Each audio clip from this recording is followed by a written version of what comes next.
What's up guys, Willis here. So Arc Raiders, got a little bit to talk about today in this video. Yeah, we're going to be covering Arc Raiders up until launch. I am super hyped for this game.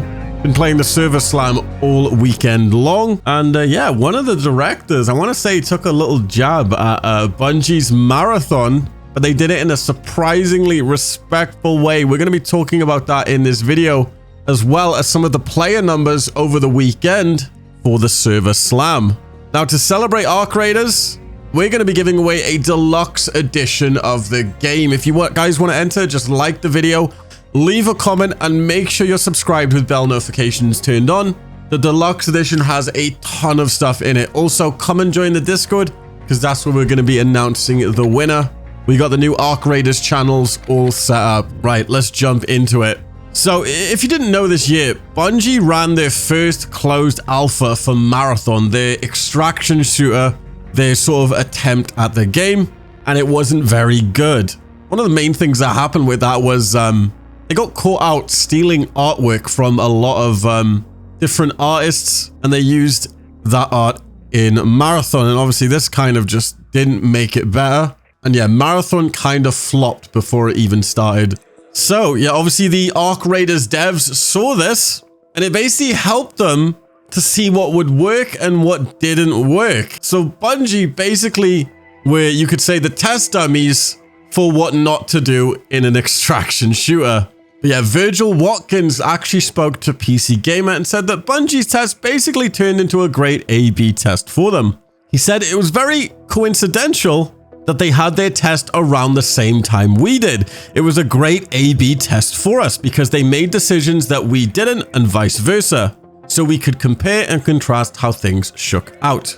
Basically, both studios were testing extraction shooters at the same time, and Embark could literally watch how players reacted to Marathon's design choices versus their own. Now, in no way were the developers of Arc Raiders throwing shade.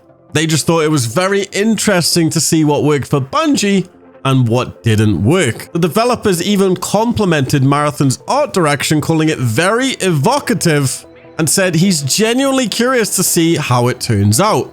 So yeah, just a little honest take from the developers at Arc Raiders before launch. Going back into the weekend slam test, Arc Raiders actually peaked over 229k concurrent players, with massive numbers on Twitch as well. I put in a ton of hours on the weekend, and it's turning out to be one of my favorite games. If you guys know me, if you guys been there in the Division days, this game fully reminds me of the Division. I love the third-person style, the loot system.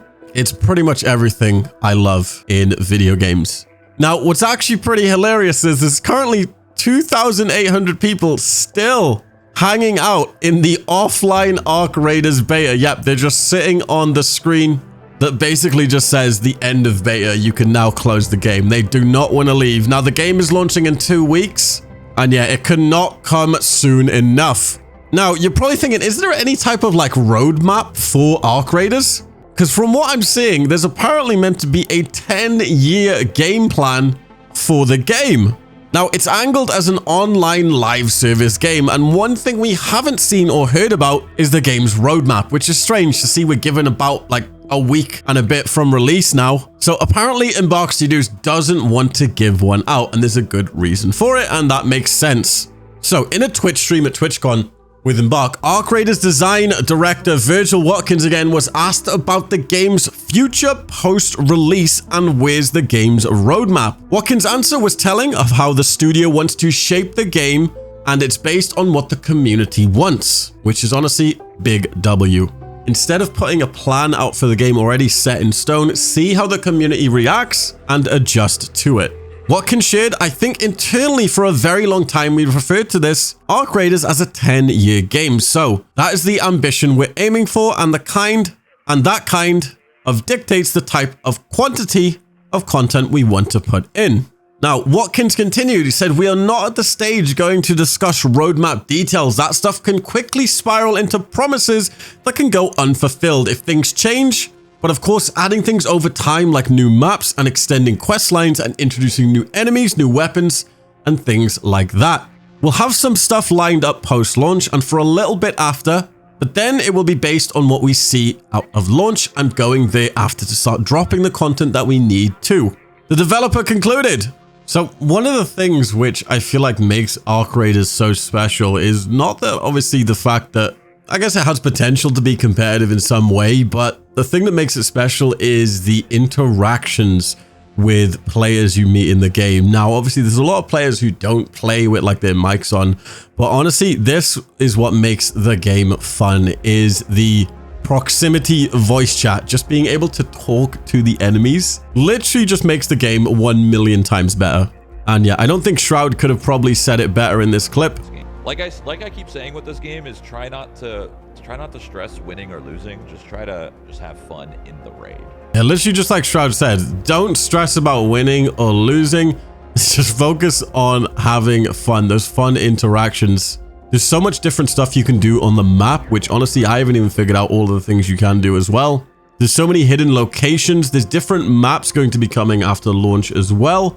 So yeah, it's all about that exploration and just knowing the map as well. But yeah, not sure if you missed this as well, but Arc Raiders actually posted over on their website. They got a little section, I guess, with the news and stuff. It basically goes into depth about talking about how the systems in their game work, how they're going to handle, I guess, resets and wipes, and yeah, how's it gonna like play out. So let's just go over that real quick, because I know a lot of people were definitely asking me as well, how is this going to play out with the wipes and stuff. Obviously, it's an extraction shooter.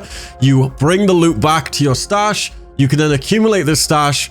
You can have a bunch of rare weapons and stuff. Eventually, it will get to a point where your stash will be filled with like just legendaries, epics, and yeah, you're going to just be pretty much destroying people. So this is how wipes are meant to work. They're meant to wipe, I guess, a few months into the game, or maybe even a few weeks, but let's see how they're doing it. So just to make it clear, we absolutely see the benefits a global wipe provides. Veteran players can experience the game fresh, the economy is reset to the baseline, and all players have about the same level of capabilities, at least for a little while. However, one thing a mandatory wipe does not do is respect the investment of those players who do not have as much time to play overall. So, as we have done with several other mechanics before, mimicking other established mechanics, we'd like to try our method, ideally to the end that best suits Arc Raiders and a larger majority of players. It says, which brings us to the Expedition Project. The tunnel networks connected to Speranza are vast but largely unexplored or inaccessible. Most survivors stay within this settlement, but like the raiders who dare to venture topside, there are those who dare to venture even further. Once the Rust Belt has given all it can offer, some raiders choose to set up beyond the borders of what they know. As of now, this has always been a one-way trip. So it says in the full game, players will have access to a feature called Projects.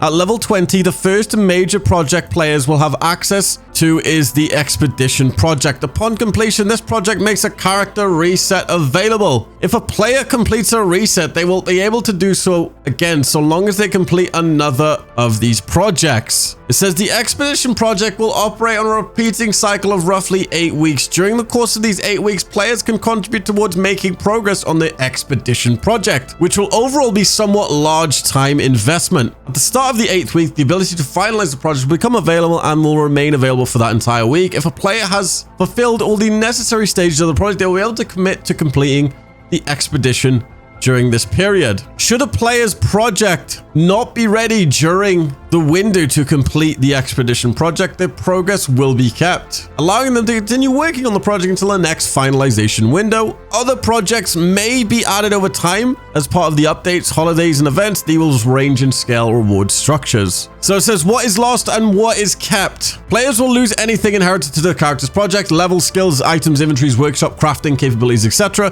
Players will keep cosmetics earned or purchased, which is really insane. Obviously, achievements. Now it says, why would you willingly give up all of this stuff? So let's take a look at this. So it says permanent account locks for each completed expedition, unique cosmetic rewards for each completed expedition, account buffs that are applied for the duration of the following expedition cycle, and a sequential completion of the expedition progress increase the magnitude of these buffs up to a limit. Now, they want to make it clear that it will never give a player a power or combat advantage to anyone that has not completed a reset. So yeah, I guess this is good for two types of players. The players who can play a ton get to reset their progress, earn exclusive cosmetics, but not actually get more powerful. and you can just earn cool bragging rights and rewards. And then obviously the players who can't play as much don't get to lose all of their loot every now and again. And yeah, they can move at their own pace. Let me know what you guys think of this like unique reset that Arc Raiders is doing. I think it's pretty cool. But yeah, I'm wondering to see if they'll ever go to like a global reset, if people are eventually going to have like insane inventories at some point, forcing like a global reset. So it should be interesting to see what happens with that. But I'd love to know your guys' thoughts in the comment section